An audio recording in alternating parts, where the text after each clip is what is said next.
어서 오십시오. 네. 예, 여기 에네르기파님, 상념님, 좋은생각님, 콜럼버스님 어서 오시고요. 네.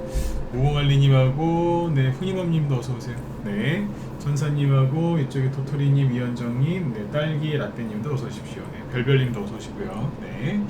오랜만에 출석을 한번 불러봤네요. 네. 경장님도 어서 오시고요. 네. 자, 오늘 네, 저녁 방송 네, 시작하도록 하겠습니다. 네. 예. 고고님도 어서 오세요. 네. 자, 오늘 오대지님도 어서 오십시오. 네. 자, 오늘 저녁 방송 이제 진행하겠습니다. 네.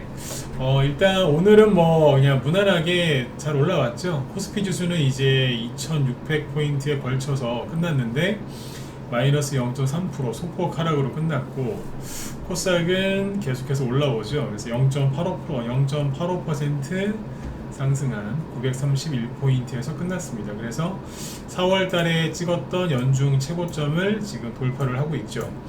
지수가 이렇게 잘 올라가면 개미들이 신이 나고 기대도 좀 많이 하시고, 아무튼 뭐 분위기가 좋아야 되는데, 뭐 분위기는 진짜 무슨 6.25 때 난리는 난리도 아니라는 말처럼 분위기는 최악인 것 같습니다. 정말 분위기는 최악이에요. 근데 지수는 참 잘 가고 있죠. 네. 뭐 개별주나 소형주도 이제 올라오는 것들이 있지만 여전히 좀 못 올라오는 것도 있기 때문에 아마 이제 그런 부분들 때문에 그런 것 같아요. 그리고 요즘에 낮에 방송할 때도 그렇고 저녁 방송할 때도 그렇고 좀 잘 빈자리가 많죠. 빈자리가 많다는 거는 이제 휴가를 많이 떠나셨다는 얘기죠. 지금 이제 우리나라는 뭐 최근에 장마, 그 다음에 폭우 이런 걸로 홍수 이런 것 때문에 또 인명 피해도 컸고요, 재산 피해도 컸겠죠 당연히. 좀 시끄럽긴 하지만 또 여행 가실 분들은 또 해외여행을 또 많이 떠나시는 것 같더라고요. 그래서 아무튼 빈자리들이 많이 보이긴 합니다. 네. 그래서 일단은 이제 개별주 테마주 쪽도 보면은 약간 뭔가 뭐라고 해야 될까요? 약간 뭔가 조금 약간 좀 허전한 느낌? 네, 그러니까 썰렁한 느낌이라고 하면 되겠네요. 그죠? 네. 자, 그런 느낌이 없지 않아 있는데, 그래도 이제 뭐 휴가 안 떠나신 분들은 또 열심히 또 체크를 해야 되니까 오늘도 한번 시황이랑, 그 다음에 오늘 준비한 내용은 이거예요. 지지와 저항을 활용한 주식 투자 전략인데, 최근에 이제 곡물가가 또다시 이제 들썩이고 있거든요. 곡물가가. 그래서 오늘은 이제 그거를 가지고 곡물가가 왜 들썩이는지, 그리고 실제 국제 곡물가가 지금 어떠한지, 그리고 관련주들을 한번 체크를 할 텐데, 지지와 저항을 어떻게 활용하면 좋을지 이런 것들을 쭉 설명드리도록 하겠습니다. 네. 자, 일단은 이제 시황을 잠깐 체크를 해봐야죠. 일단은 뭐 지수는 뭐 잠깐 올라온 건 얘기했는데, 일단은 이제 아시아 증시랑 해외 증시를 좀 먼저 볼게요. 네. 일단은 이제 미국 증시부터 먼저 쭉 이제 훑어볼게요. 보면 아무리 뭐 테마주나 종목이 중요해도 실제 이걸 다 보셔야 되거든요. 일단은 다우지수는 이제 연중 최고가를 갱신을 하고 있죠. 그래서 열심히 올라가고 있습니다. 네, 올라가기 시작했고 저항을 뚫고 올라가는 거죠. 여기가 그 작년 11월 달에 만들어놨던 저기 고점인데, 여기를 돌파 못하고 버벅거리다가 요번에 뚫었어요. 이게 원래는요, 다음 주에 이제 미국에서 이제 FOMC 회의가 열리거든요. 다음 주. 그래서 이제 거기에서 이제 7월달 그 금리 인상을 발표를 할 거예요. 그래서 아마 0.25% 이제 추가 금리 인상을 단행할 걸로 이제 예상을 하고 있습니다. 거의 기정사실화 됐다라고 보셔도 될 것 같아요. 근데 이제 보통 이제 그렇게 큰 이제 그 이벤트나 이슈가 있으면은 한 일주일 앞두고는 증시가 오도가도 않거든요.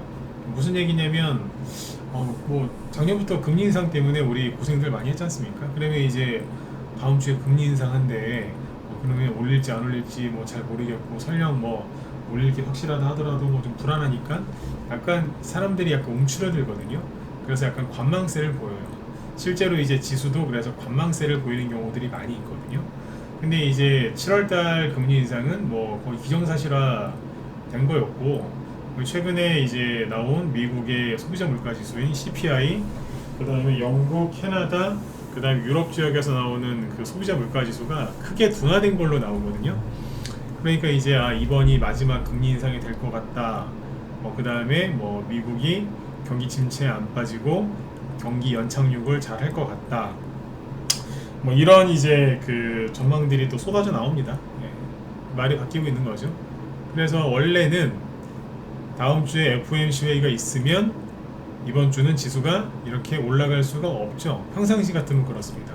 그리고 사람들은 조정이 올 거다라고 걱정을 많이 했는데 거꾸로 대량 거래도 없어요. 대량 거래도 없는데 그냥 꾸준하게 거래를 조금씩 늘리면서 다우 지수가 열심히 잘 가고 있는 거죠. 그러니까 이건 뭐냐면 굉장히 이제 긍정적인 거죠. 네, 그렇게 보시면 되겠습니다. 그래서 나스닥 지수도 굉장히 긍정적인 흐름을 보여주고 있고요. S&P 500 지수는 당연하죠. 네. 그리고 필라델피아 반도체 지수 열심히 가고 있고, 유럽을 대표하는 유로스톡스 50 이것도 저번에 한번 7월 초에 한번 흔들었죠. 흔들었다가 다시 또 열심히 또 올라가고 있습니다. 근데 이쪽보다는요, 유럽보다는 어디가 세냐면 인도가 신났어요. 요즘에 토마토 값도 비싸고 거기 좀 요즘 시끄럽다는데 인도는 아무튼 잘 가요. 제가 인도 증시에 대해서는 설명할 수 있을 만한 뭐 그런 인도 전문가가 아니기 때문에 뭐라 말씀드리긴 뭐하지만 아무튼 잘 가요. 신났어요. 그리고 여기 약간씩 달라지거든요. 아시아 증시가 약간씩 달라져요. 지금 호주를 보시면 꾹꾹 늘어났다가 다시 머리를 들면서 올라와요. 최근에 확 감으면서 올라오죠.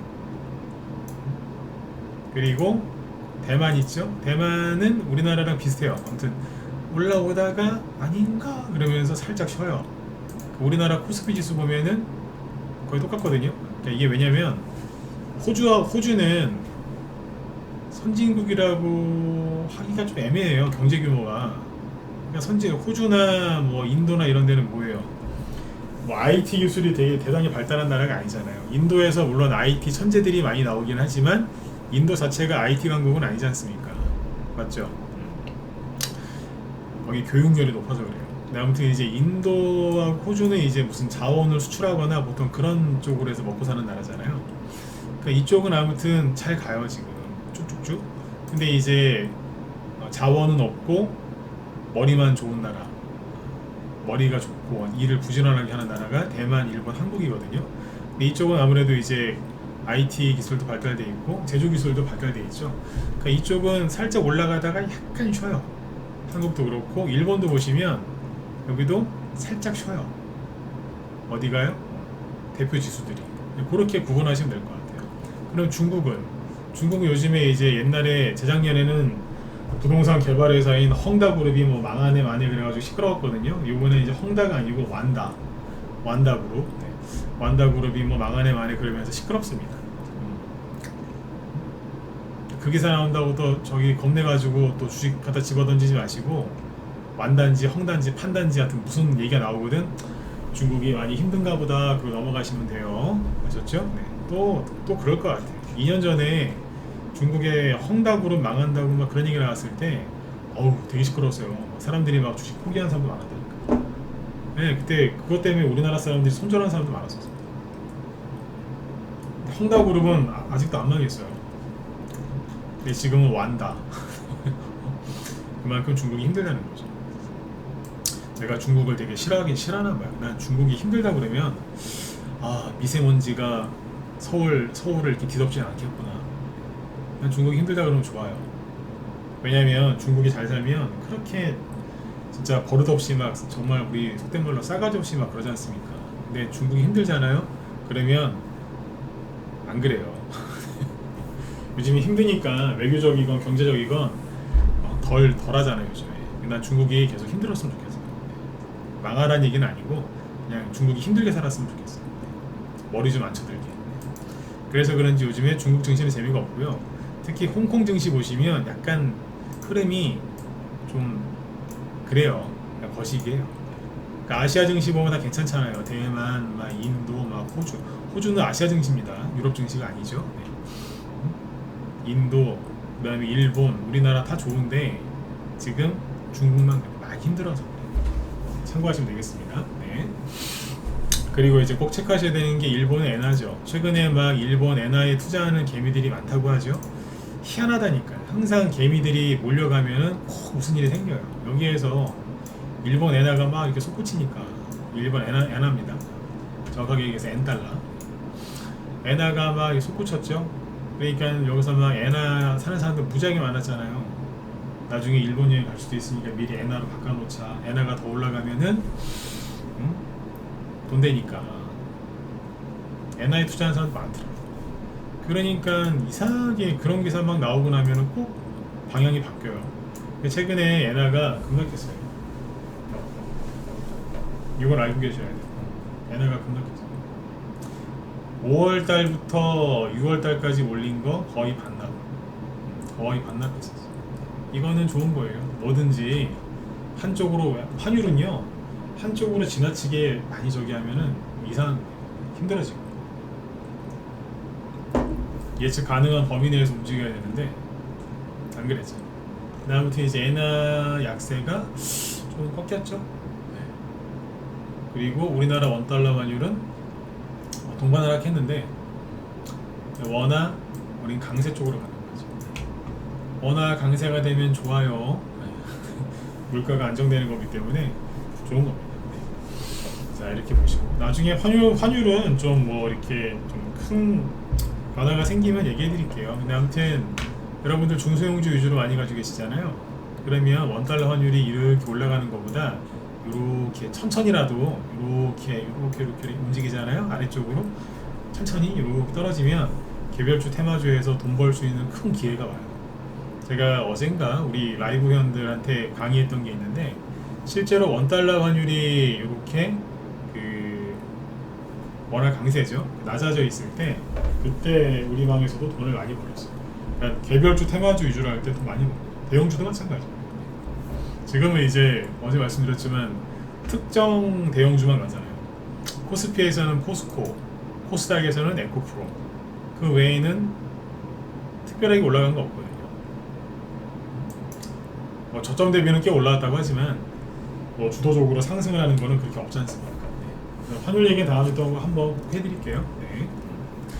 자, 그 다음에 뭘 볼까요? 이제 본론으로 들어갈까요? 이제 지지와 저항 얘기를 좀 해드려야 되는데, 오늘 왜 그 지지와 저항 얘기를 하려고 이 주제를 갖고 왔냐면, 낮에 우리 회원들한테 이제 오후 방송에서 이제 그런 강의를 했어요. 뭘 했냐면, 요즘에 그 투매들이 막 나왔잖아요. 대형주에서도 투매 나온 게 있고 중소형주에서도 투매 나온 게 있는데, 여러분들이 분명히 이제 주식 투자를 하시면서 어딘가에서는 이제 무슨 기법을 배우셨을 거예요.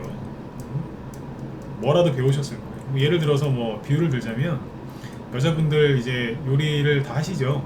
물론 이제 뭐 요리가 싫어서 아예 안 하시는 분들이 계시겠지만, 그래도 어지간하면은 뭐 가정이 있거나 가족이 있거나 아니면 뭐 주로 요즘 남자분들도 요리 많이 하시지만 주로 여자분들이 이제 손맛이 좋으시잖아요.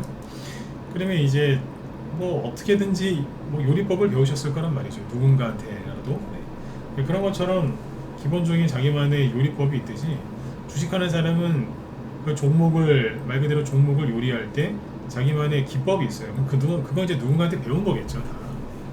근데 이제 요즘처럼 이제 차트가 이렇게 무너져 내렸을 때, 그때는 그 여러분들이 배우신 기법 가지고 이게 차트 해석, 분석 이게 잘 안 돼요. 여기 코스닥 지수를 보시면 그냥 가다가 쉬더니 또 가죠. 이럴 때는요, 어떤 기법을 갖고 와도 설명이 다 돼요. 이건 올라가는 상승하는 차트잖아요. 그러니까 이럴 때는 뭘 갖고 해도 설명이 된다니까요. 그러니까 이제 어설픈 기술적 분석으로도 돈이 쉽게 벌릴 때가 있어요. 그때는 그냥 우리 왜 그런 말 하잖아요. 그냥 닥치고 상승. 그냥 이유 불문하고 그냥 막 가는 거예요. 그냥 저기 에코프로랑 뭐 저런 애들처럼 그냥 저것들 미친 거 아니야? 막 이런 얘기가 나올 정도로 그냥 뭐 다 무시하고 가는 거예요. 공매도 막 쇼커버링 뭐 하면서 막 가잖아요. 아, 예, 황세형님 어서 오세요. 네. 이몽진님도 어서 오시고, 하늘가르기님도 오셨네. 어서 오세요. 네. 그냥 막 무시하고 갈 때가 있어요. 그때는 어떤 기법을 갖다 붙여도 되거든요. 근데 그런 거 말고, 저번에 한번 얘기했었지만 그 차트 한번 더 볼까요? 뭐 최근에 뭐 막 떨어지는 게 뭐예요? 교육주, 막 A능률 이런 거. 이거는 이해가 안 가실걸요? 아니 왜 이렇게 계속 떨어지지? 언제 멈추죠? 이게 옛날 기법으로 하면요, 여기에서 강력한 반등이 확 나와야 돼요. 약간 이 정도까지 뒤로 떨어져야 되거든요. 근데 뭐 진짜 그냥 무시하고 그냥 맨날 매일 떨어지잖아. 이게 옛날 기법으로는 이게 설명이 안 돼요. 근데 여러분들이 배우신 기법이 다 옛날에 세력들이 쓰던 기법이긴 한데 다 옛날 거란 말이에요. 그래서 그 기법 가지고 이제 요즘에 또 차트를 또 열심히 분석하고 계실 거 아니에요? 그 다음에 최근에 그 신평이라는 그 아저씨 때문에, 신평 변호사라는 아저씨 때문에 오파스넷이나 이런 또 한동훈 테마주가 폭락했잖아요. 여기다가 또 이제 오만 이제 기법과 보조지표와 모든 이제 알고 있는 지식을 동원해서 막 뭘 하시겠죠. 근데 그게 하나도 안 맞는단 말이에요. 안 맞는다고요, 그게. 그 기법이. 왜 안 맞는지는 그걸 얘기해 드리려고. 그리고 그 안 맞는 기법을 갖고 어떻게 활용하면 될지. 그런 거 있잖아요. 일반 사람들은 예를 들어서 아까 요리에 비유했지만 정말 이 재료를 가지고는 이 상태로는 도저히 요리를 할 수 없다고 해도 이제 그 요리의 고수가 나타나면 그거를 막 어떻게든 살려가지고 맛있는 음식을 만들듯이 차트를 그렇게 한번 해석을 해드릴 테니까 잘 보시고 따라해 보세요. 어렵지 않아요. 자, 일단은 이제 보죠. 사료주 갖고 얘기할 거예요. 사료주. 왜냐면은 이유가 있는데 제가 최근에 농업 관련주하고 사료주 잘 보라고 하죠. 네, 저도 유튜브에 욕심이 좀 있으면 사료주 이런 거 안 해요. 뭐하러 이런 거래. 그죠? 유튜브에 이제 구독자 늘리고 막 뭐 신규원들 막 이렇게 어그로라고 하죠. 막 해가지고 끌어서 회원가입만 시키고 싶으면 이런 거 안 합니다. 멋있게 반도체, 2차 전지, 그 다음에 막 AI 이런 거 열심히 더 공부해가지고 막 이렇게 영어 좀 섞어가지고 막 전문 용어 섞어서 막 이렇게 하면 있어 보인단 말이죠. 네? 근데 그쪽에 너무 사람이 몰려 있어서 가기 싫고요.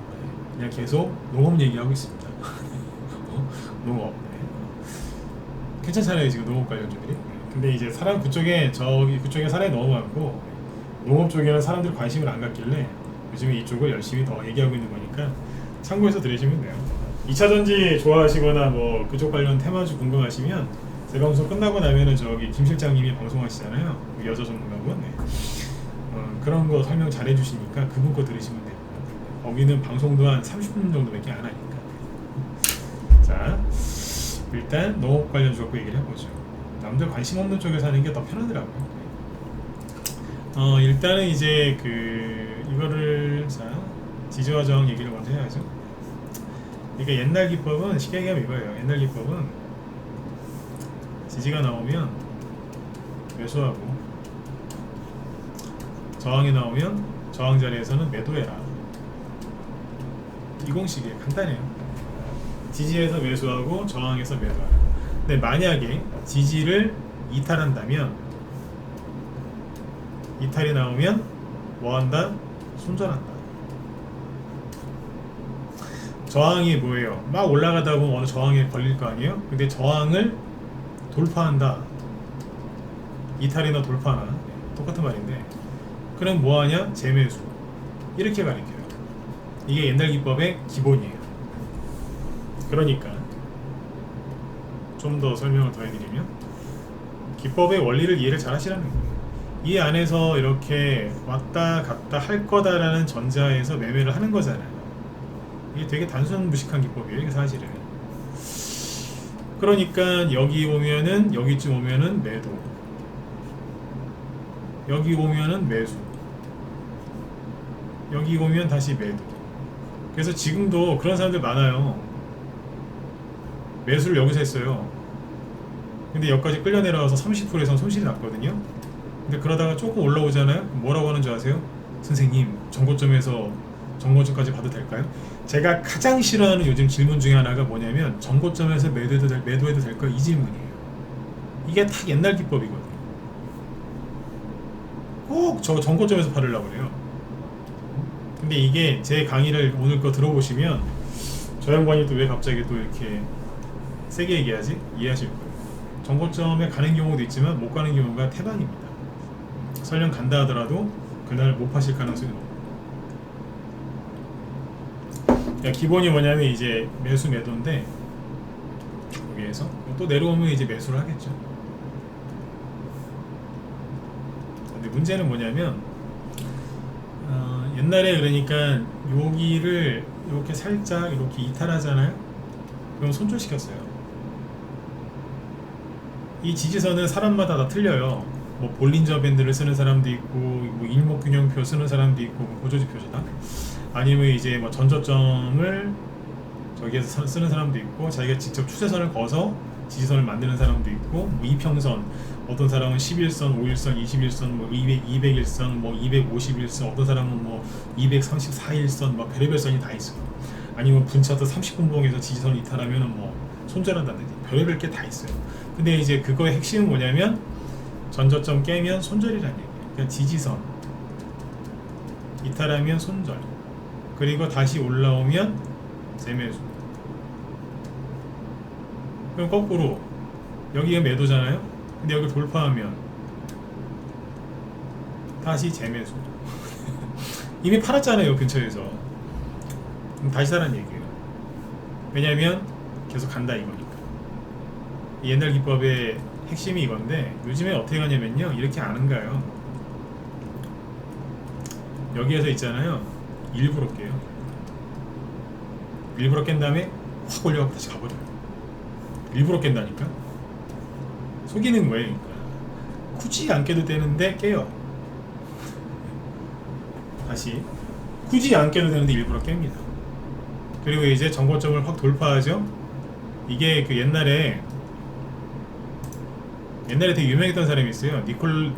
니콜라스인지, 그 박스권 매매 창시자라는 사람이 있는데, 그 당시에 그분 때는 이제 그게 맞았지만 지금은 안 맞거든요. 뭔 얘기냐면, 옛날에는 이 박스권을 돌파하잖아요. 그러면 여기서 비중 추가를 시켰어요. 그러니까 그거를 얘기하신 분, 그 창시자 그분은 수십 년 전 사람이에요. 그때는 컴퓨터도 거의 없었고요, 차트를 볼 수가 없었어요. 컴퓨터도 없었고. 진짜 어디 저기 유명한 월가나 그런 데 가서 이제 차트나 좀 있을까? 근데 그런 거 일반인들이 볼 수가 없었죠. 그럴 때는 이게 정고점을 돌파해서 올라간다, 박스권 돌파한다, 그럼 거기서 비중 추가가 맞았는데, 지금은 안 그래요. 살짝 머리 내밀었다가 내려오고 끌려 내려오는 경우가 허다해요. 그러니까 옛날 기법으로 여기서 비중 추가했다가 어떻게 되는 거예요? 수익 난 거 하나도 못 챙기고 다 끌려 내려와서 반납하는 거예요. 나중에 비중 추가한 거는 30%, 40%, 50% 손실 나고 나중에 손절하겠죠.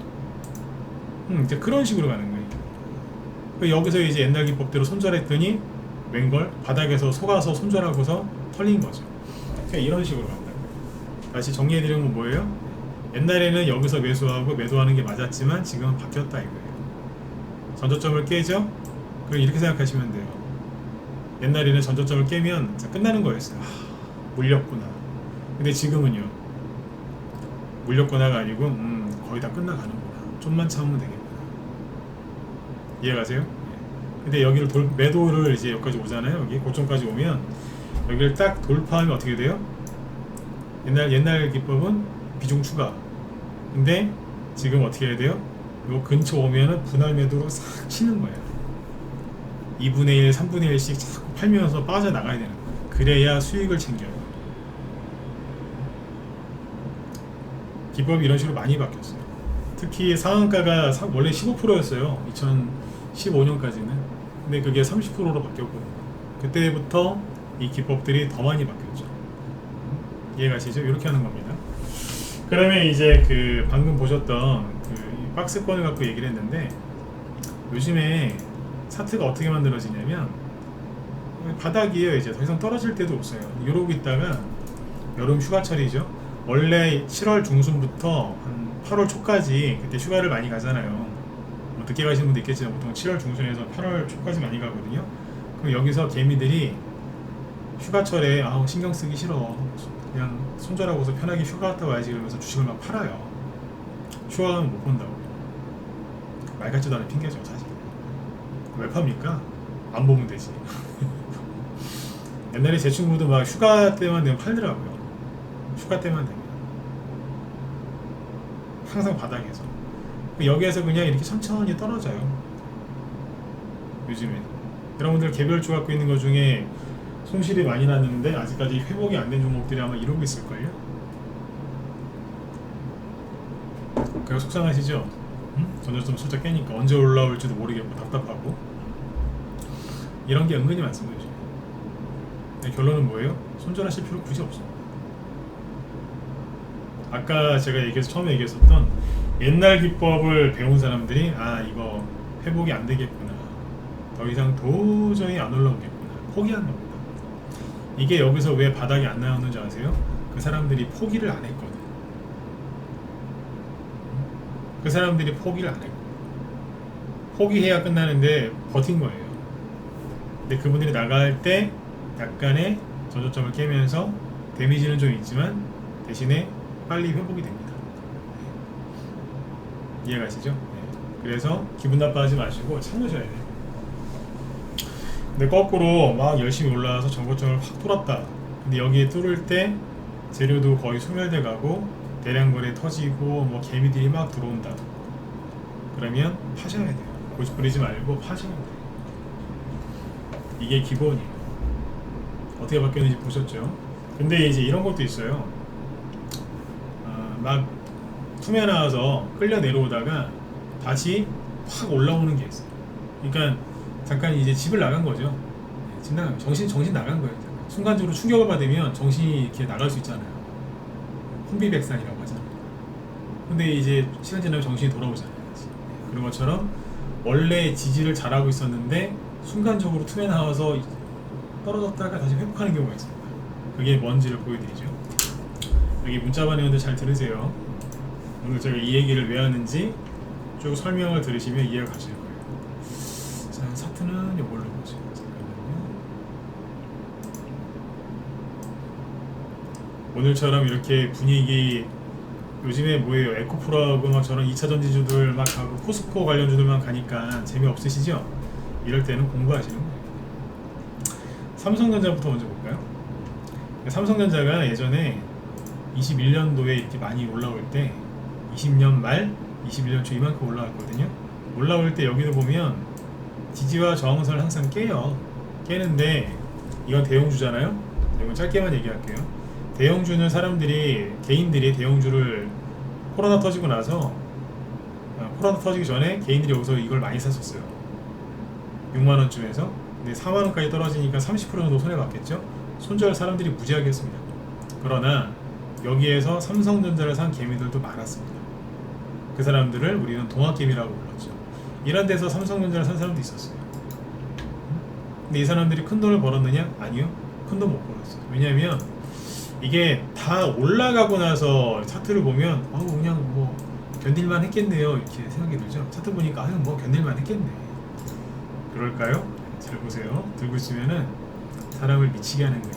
왜냐하면 사람들이 기법을 많이 배웠어요. 요즘엔 인터넷도 발달돼 있고 뭐 옛날 기법 강의하는 사이트도 많으니까 유튜브나. 올라오다가 여기서부터 이렇게 급락하잖아요. 쭉 이렇게. 그럼 여기가 저항이거든요. 여기가 저항이에요. 저항. 그러니까 딱 올라왔어요. 올라왔는데 여기서 이런 식으로 나가 떨어지는 거예요.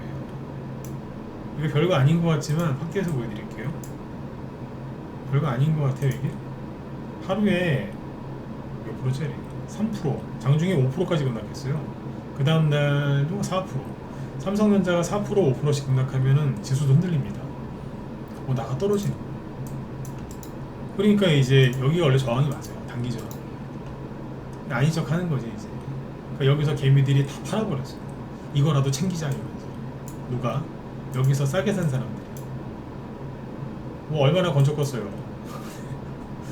그리고 또 올라가요. 막 올라가다가 여기는 이제 돌파했거든요. 돌파했는데 그 다음 저항은 어디냐면 여기란 말이에요. 여기 턱. 여기서부터 또 다이빙을 했잖아요. 이렇게. 하락을 본격적으로 시작을 했으니까 거기가 걸리는 자리거든요. 여기 오니까 어떻게 됐겠어요? 또 보시면 휙 눌러요. 그리고 안 되겠다 막 떨어졌어요. 여기서 사람들이 또 어디에 선을 걸었냐면 밑에서 추세선을 긋거든요. 보통 여기 저점이죠. 여기 저점 보이시죠? 선을 이렇게 긋습니다. 이렇게 이해가시죠? 이렇게 그니까 여기도 지지 잘했네요. 근데 여기를 깨트렸잖아요. 그럼 여기서 이제 난리 나는 거예요. 이제. 삼성전자가 끝났다 이러면서. 구덩이를 다 메꿨으니까 이제 하락 나올 거밖에 없다. 이제 나올 건 하락밖에 없다. 여기에서 이제 뭐 하고 있었냐면 트럼프 아저씨가 중국의 시진핑 아저씨를 막 괴롭히고 있었어요. 그때 아직 미중무역 전쟁이 끝난 게 아니었거든요. 중국의 화웨이를 때려잡고 있었죠.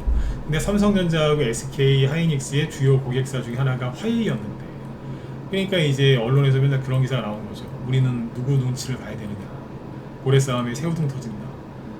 미국이 화웨이를 때려잡고 우리나라 삼성전자하고 그 SK 하이닉스한테 그랬거든요. 미국이 화웨이 반도체 팔지 말라고. 그러니까 이제 그런 뉴스 나오고 막 하니까 막 여기를 그때 하락한 거죠. 근데 거래가 늘어나면서 떨어지죠. 개미들이 쫄았다는 얘기예요. 그 여기는 20일 이동평균선이나 아니면 60일 이동평균선을 깨고 있었겠죠. 개인들은 21선을 생명선으로 여기거든요. 그냥 난리 난 거예요. 아마 죽는다고. 그 당시에 여기서 실제로 나 부부싸움 하는 분도 봤어요. 부부싸움. 와이프가 팔라 했는데 남편이 안 팔았대요. 수인아가 다 날렸다고, 이혼한다고. 사무실에 전화 왔었다니까요. 이거 좀 봐달라고. 근데 저도 그런 거 안 받으려요. 사무실 직원 얘기를 해주더라고. 싸움 난다. 어떻게 되냐. 내가 뭔 얘기를 하냐고. 가정을 지키라고. 그리고 나서 많이 갔죠. 50, 60 넘었는데 그쯤에 와이프가 이혼하자고 하면 남자분이 어떻게 했겠어요? 팔았겠지. 이거 안 팔면 당신이랑 이혼한다고. 그러면 남자분들은 어떻게 해요? 팔아야죠. 팔고 나서 제가 보기엔 지금 사시는지 모르겠어요. 얼마나 또 뚜껑 열리겠어요. 좀만 참았으면 거의 100% 수익이었는데. 이런 얘기를 왜 드리는 줄 아세요? 네. 맨 마지막에 괴롭히는 게 누군 줄 아세요? 가족이에요. 가족을 위해서 주식을 하는데 맨 마지막에 털리게 만드는 사람이 누구라고요? 가족이에요. 어머니건 아버지건 와이프건 남편이건 자식이건 간에 누가 자꾸 뜯어말립니다. 하지 말라고. 혹시 지금 주변에서 주식하지 말라고 특히 가족이 펄펄 뛰고 있으면 생각을 잘 하셔야 돼요. 특히 그거를 뜯어말린 사람이 대학교 경제학과 출신이다. 그러면 100이면 100, 그 사람이 인간지표입니다. 경제학과 출신인데 뭐 반론도 못할 거 아니에요. 쩔쩔매실 거 아닙니까? 근데 그분들은 대부분 뉴스 보고 그러는 겁니다. 네. 뉴스 보고. 그분들이 마지막 최고의 인간지표예요. 물론 이제 가족이니까 잘못될까봐 하는 얘기지만 본의 아니게 인간지표 역할을 하는 거죠. 이런 식으로 해서 결국엔 가요. 근데 지금 잘 보시면 이 얘기 몇 달 전에 했었거든요. 삼성전자 여기하고 안 비슷해 보이세요? 그냥 거의 똑같아 보여요. 차이점이 뭐냐면 이때는 코로나라는 게 갑자기 터져서 순식간에 떨어진 거거든요. 근데 여기는 금리 인상 때문에 몇 달에 나눠서 떨어진 거죠. 그리고 회복하면서 올라가는 패턴이 여기랑 거의 똑같습니다. 90% 이상 똑같습니다. 사람들 반응하는 것도 똑같고 뉴스 나오는 것도 똑같잖아요. 지금 뭐 하고 있는데요? 미국이 중국의 반도체 제재하잖아요. 여기도 그랬어요. 뭐가 달라요? 똑같지. 외국인만 잔뜩 사고 있고 안 좋은 뉴스 많이 나와서 개미들 다 털어버리고 이거거든. 자, 더 얘기하고 싶은데 시간이 없네요. 그 다음에 이제 중소형주 볼까요? 아까 사료주. 뭐부터 보냐면 한타. 곡물가가 지금 꿈틀꿈틀 되거든요. 기사부터 보여드릴까? 네. 기사를 보시면 이런 얘기 나옵니다. 안 그래도 비싼 빵값 더 오르게 생겼네요. 사진도 이런 거 갖다 놨어. 활활 타는 거. 누가 보면 곡물 창고가 타고 있는 것처럼 그렇잖아요, 그죠? 근데 그건 아니고 우크라이나 남부 오데사의 한 건물이 러시아군 미사일 공격을 받아서 불타고 있대요. 근데 이게 무슨 곡물 창고인 것 같잖아요. 사진도 이런 거 갖다 놓은 거예요. 러시아가 흑해 운반선은 군사 화물로 간주하겠다. 위협한 거죠. 그래서 옥수수 가격도 이틀 연속 올랐고 러시아가 우리가 대신 수출해 주겠다. 뭐요? 밀이랑 옥수수 이런 거. 여기 보시면 막 밀 선물 가격 급등 막 이런 거 나오죠. 7월 19일하고 20일 사이에 이만큼 올랐다고. 뭐 언뜻 보면 막 무지하게 많이 올라온 것 같죠? 근데 지금 오르고 있어요. 오르고 있다니까. 이렇게 합니다. 이런 얘기 나오죠. 그리고 중국이 뭐라고 그래요? 우크라이나 상품 수입을 늘리고 싶다. 우크라이나에서 농산물 수출 확대 자기들도 원한다. 이러고 있어요. 지금. 중국이 지금 식량 확보하려고 노력을 많이 하고 있거든요. 중국이 이러고 있죠. 지금 왜 이러고 있겠냐 이거죠. 지금 최근에 곡물가가 안정이 돼 있었거든요. 그런데 최근에 곡물가 흐름을 보면은 밀 가격이 다시 급등하고 있습니다. 어제 8.5% 급등 마감했습니다. 제가 우크라이나 그 흑해 곡물 협정 파기되는 거 잘 보라고 했었죠, 그죠? 사람들 다 2차전지만 쳐다보고 있는데 2차전지도 밥은 먹고 살아야지 투자라든지 할 거 아닙니까? 밀가격 하루에 8% 급등했습니다. 어제. 그리고 3대 작물이 옥수수 최근 이틀 연속 날아다니고 있죠. 5% 어제는 3% 옥수수. 그리고 대두, 홍이죠. 홍도 계속 올라오고 있습니다. 바닥을 찍었는지 아무튼 맹렬하게 올라오고 있습니다. 그리고 코코아 아시죠? 코코아 신고가 일보 직전입니다. 그러니까 여기서 조금만 더 올라가면 3,500달러를 넘어갈 텐데 3,500달러를 넘어가면 2011년 고점 이후 최고점입니다. 최고가입니다. 네. 사상 최고가 임박이죠. 초콜릿 좋아하시는 분들은 저기 미리미리 사놓으세요. 올라가잖아요. 설탕은 다음에 보여드릴게요. 설탕은 지금 좀 더 봐야 되고 이런 것들이 올라간다고 이제 2차전지만 쳐다보고 있을 때가 아니라니까요. 최근에 이제 그걸 눈치채고 한탑이 뭐하고 있어요? 자, 시간이 10분밖에 안 남았는데 말을 좀 빨리 할게요. 시간이 별로 없어서. 한탑은 원래 지지선이 여기였어요. 자, 차트를 최근에 떨어진 거 보지 말고 멀쩡했을 때, 자, 이 상태에서 볼게요. 이 상태. 한탑이 앞에서 들었다 놨다 눌림목이 나오고 상한가 나와서 이제 뛰어났었죠. 그리고 추가 상승이 나왔었어요. 6월 14일쯤입니다. 근데 투매가 6월 한 20일 넘어서부터 중소형주에 투매가 나왔거든요. 6월 20일 넘어서면서부터. 그래서 이제 이 한탑은 지지선이 원래 여기에요. 그 다음 지지선은 여기고. 이게 첫 번째 게 1차 지지선, 두 번째 게 2차 지지선이거든요. 근데 아까도 말씀드렸지만 투매가 나와요. 요즘에 나오면 깨요. 그러니까 투매가 나오니까 어떻게 돼요? 1차 지지선 깼고 그 다음에 2차 지지선도 그냥 무너지죠. 옛날에는 절대 안 무너졌어요. 진짜 절대 안 무너졌어요. 근데 제가 아까 뭐라고 그래요? 요즘에는 무너진다. 그 옛날에는 여기에서 여기를 깨면 손절시켰어요. 다시 사라고. 나중에 올라오면. 그리고 여기 보면 어때요? 2차 지지선 깨지죠? 손절하라고 하겠지. 근데 저는 그렇게 안 가르쳐요. 그냥 내비두세요. 개미도 힘들어서 그런 거니까. 어디까지 떨어져요? 저 밑에까지 떨어지죠. 떨어질 때 거리 있어요? 없어요? 없죠. 그럼 세력이 나갔어요? 안 나갔어요? 안 나갔다니까. 아니 들어오기만 들어왔지 나간 흔적이 없잖아요. 뒤에 몰라갔는데. 세력이 있는데 이렇게 떨어질 수 있어요? 예, 떨어져요. 여러분이 세력이면 개미들이 힘들어갖고 막 던지는데 그걸 계속 막아줄 수 있겠어요? 못 막아요. 못 막는다니까. 내비 두는 거예요. 그냥 개미들 다 던질 때까지. 그리고 어떻게 해요? 우크라이나 그 흑해 곡물 협정 딱 종료되는 순간 급등 나오고 어제 하루 쉬고 오늘 또 올리죠. 물론 둘 다 음봉이긴 하지만 이게 뭐 해놓은 건 줄 아세요? 1차 지지선, 2차 지지선인데 2차 지지선을 회복시키고 하루 쉬었다가 오늘 1차 지지선도 다시 회복시킨 거예요. 거래가 다시 들어오면서 회복시킨 거예요. 이유는 뭐예요? 아까 뉴스 보여드렸죠. 여기까지 이해되셨으면 자 7번 찍어주시고 네, 빨리 찍으셔야 돼요. 시간 없어요. 8분 남았어요. 9시가 되면 뒤에서 방송하시는 분이 있어서 끝내고 넘어가야 되니까. 안 어렵죠? 네. 자, 회복한 거죠? 이거 회복한 거라니까 이게. 그러니까 여기서 손절하지 말라는 얘기예요. 여기 저항이니까 또 팔지 말고 어지간하면 가만히 있으란 얘기예요.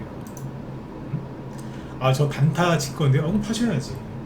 단타 쳤다. 그럼 여기가 저항이 꼭지니까 이쯤에서 팔았다. 정말 잘하신 거예요. 근데 나는 단타가 아니라 스윙 중기로 보고 있습니다. 그럼 파시지 말고 참아야 되는 거죠. 본인 스타일에 맞게. 그 다음에 한일사료. 한일사료가 저희 방에서 지난주 금요일 여기서 매수했는데 여기서 팔아버리죠. 왜? 단기였거든. 그냥 끊어버린 거예요. 그냥. 이거 팔아갖고 다른 사료주를 또 사놨어요. 이거 팔아갖고 딴 거 사놨다니까 다시. 이거 그냥 적당히 보고 나온 거예요 이제.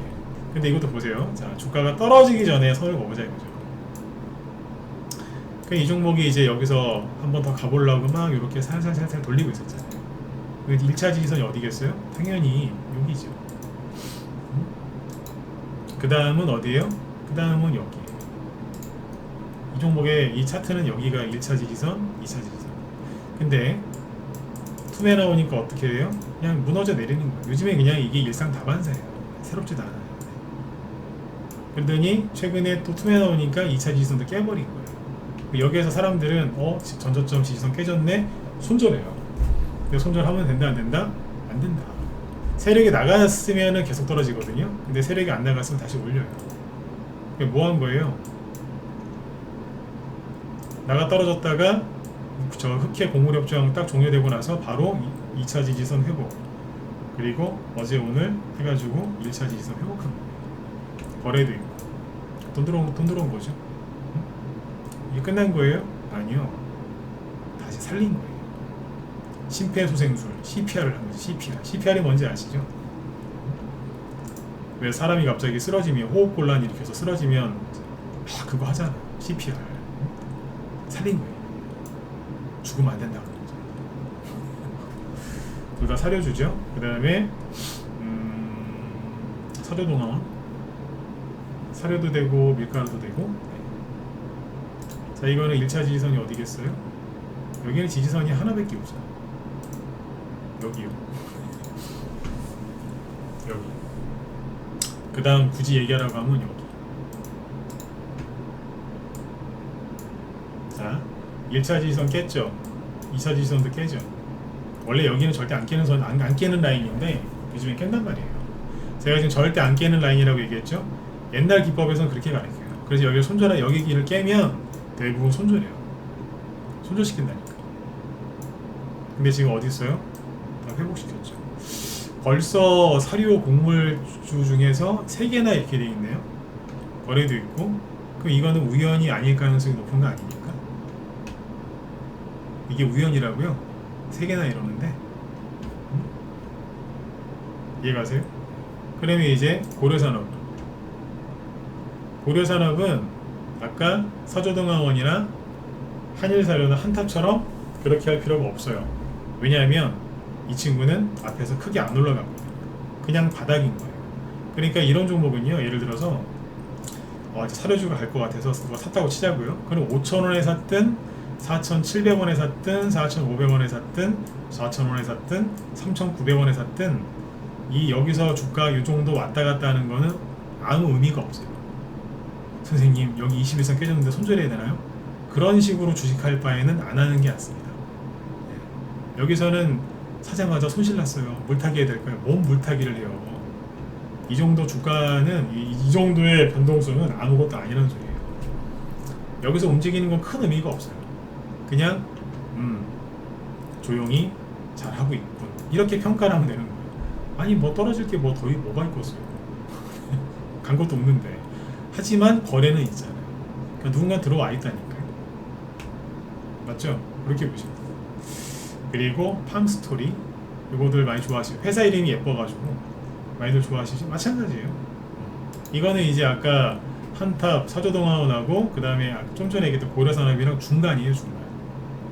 이거는 1차 지지선이 여기고, 그 다음은 여기쯤 돼요. 이건 뭐예요? 2차 지지선은 잠깐 깼다가 회복을 시켜놨는데 1차 지지선까지 못 갔죠. 그렇다고 나쁜 거예요? 아니죠. 그러니까 고려산업이랑 아까 그 한일사료 한탑이랑 중간에 있는 거라고 보시면 돼요. 이게 종목마다 약간 위치가 약간 다를 뿐이지 의미는 똑같잖아요. 근데 어쨌든 준비는 해놓은 걸로 보이거든요. 추천하는 건 아니에요. 공부시켜드리고 싶어서 한 거니까. 그러니까 이런 식으로 분석하시면 돼요. 근데 여기에서 이게 올라가려면 뭐가 필요해요? 이슈, 재료가 필요한데 그게 뭐라고요? 최근에 곡물가 상승하잖아요. 전쟁, 그리고 슈퍼엘니뇨, 이상기후, 장마, 홍수, 그리고 왜 그런 기사 많이 나오잖아요. 여기는 비가 많이 오는데 저기는 비가 너무 안 오고 가뭄이고, 이쪽은 막 이상기온으로 막 서늘한데 저기는 막 40도 50도 막 불볕 떠있고 그런 얘기 나오거든요. 그럼 뭐겠어요? 그거 가지고 이제 테마주 올리는 거죠. 다 2차 전지하고 AI 여기에 정신 팔려 있을 때 항상 다른 쪽에서 뭔가 준비를 하고 있죠. 네, 그래서 원래 그래요. 소문난 잔치에 먹을 거 없다고. 2차 전지 원하시면 하세요. 나쁜 건 아니니까. 자신 있으면 하셔도 되는데, 아유 난 사람 많은데 싫어한다. 원래 성격상 그러신 분들은 이쪽을 잘 연구를 하시면 돈 될 때가 돈이 됩니다. 실제로 여기 팜스토리 보면은 여기 상한가 2개 나왔거든요. 작년에. 그냥 안 갔어요. 들었다 놨다 하면서 갔어요. 그냥 안 간다니까. 공짜가 어디 있습니까? 서저동아원 작년에 급등할 때 그냥 갔는 줄 아세요? 여기도 3개월을 끌려갔어요. 실제 우리 방에서 여기서 이거 샀거든요. 갈 듯 말 듯 그랬어요. 지금은 뭐가 달라요? 똑같지. 근데 사람들이 여기서 이렇게 올라오는 걸 보면 여기서 사는 걸 되게 좋아하시거든요. 여기가 눌림목이잖아요. 눌림목 좋아하는 사람한테 눌림목 종목을 추천하면 괴로워 죽으려고 합니다. 그러니까 지렁이한테 소금이나 간장을 뿌려보세요. 식초나. 지렁이가 얼마나 괴로워하겠어요. 지렁이 학대하는 거죠. 그 정도로 눌림목 좋아하신다고 하는 분한테 눌림목 종목을 주면 답답해 죽으려고 해요. 그리고 수익을 좀 줬다가 다시 뺐거든요. 왜냐면 들었다 놨다 하니까 5% 10% 수익 줬다가 빼서요. 다시 올라올 때 팔까 말까 고민하고 있는데 안 팔았더니 또 끌려 내려오고, 그렇게 한두 달 막 밀당하다가 가요. 운이 좋아서 이제 사자마자 가는 경우도 있지만 보통은 이걸 생각하셔야 돼요. 이때 유용하게 쓸 수 있는 기법이 뭐다? 지지와 저항, 옛날 기법은 안 먹힌다. 그걸 정확하게 이해를 하면 견딜 수도 있고, 종목을 볼 때 종목을 보는 눈이 그 실력이 느는 거죠. 그래서 오늘 준비한 건 이겁니다. 회원가입은 하고 싶으면 하세요. 혼자서 종목 보기 힘들고 하시면 그럼 빨리 들어오시고. 근데 오늘은 그냥 뭐라도 좀 가르쳐 드리려고 준비했어요. 아까 제가 이거 얘기하기 전에 얘기했었죠. 말씀드렸다시피 문자반 회원들은 제가 오늘 이 강의를 왜 하는지 아실 거라고. 맞죠, 그죠? 이걸 왜 하겠어요? 잘 가져가시라고. 최근에 집중적으로 뭐 사고 있는 게 있거든요. 자, 그래서 9시 됐죠 이제? 좀 더 하고 싶어, 한 5분 10분 더 하고 싶은데 뒤에 또 김 실장님이 방송 준비하고 계시니까 들어가셔가지고 도움들 많이 받으세요. 아까도 말씀드렸지만 지금 2차 전지 관련주도 움직이고 있는데 그 뒤에 폐배터리 관련주들이 또 움직이거든요. 이게 후발주자 돌아요. 폐배터리 쪽 앞에서도 한번 그러더니 이게 돌거든요. 관심 있는 분들은 들어가셔서 보시면 도움들 많이 되실 겁니다. 2차 전지 좋아하시는 분들은 참고하세요. 네. 자, 아무튼 여러분들 지금 뭐 휴가철이라서 약간 시장이 썰렁하죠. 근데 휴가철도 8월 한 10일 정도면 끝나요. 그래서 그 전후로 해서 좋은 모습을 보여주지 않을까 기대가 되고요. 지금 개미들이 걱정했던 조정이 올 생각은 전혀 없는 것 같습니다. 오히려 전 세계 주요 증시들 잘 올라가고 있고, 우리나라 코스피 코스닥도 결국에 그렇게 가는 거니까 걱정들 하지 마시고 꾸준하게 투자 열심히 하셔가지고 수익들 많이 내셨으면 좋겠습니다. 네. 오늘 강의는 여기까지 하고 마치도록 하겠습니다. 여러분들 편안한 밤 되시고요. 네. 내일 금요일이니까 마무리 잘 하시고요. 내일 또 뵙겠습니다. 네. 수고 많으셨습니다.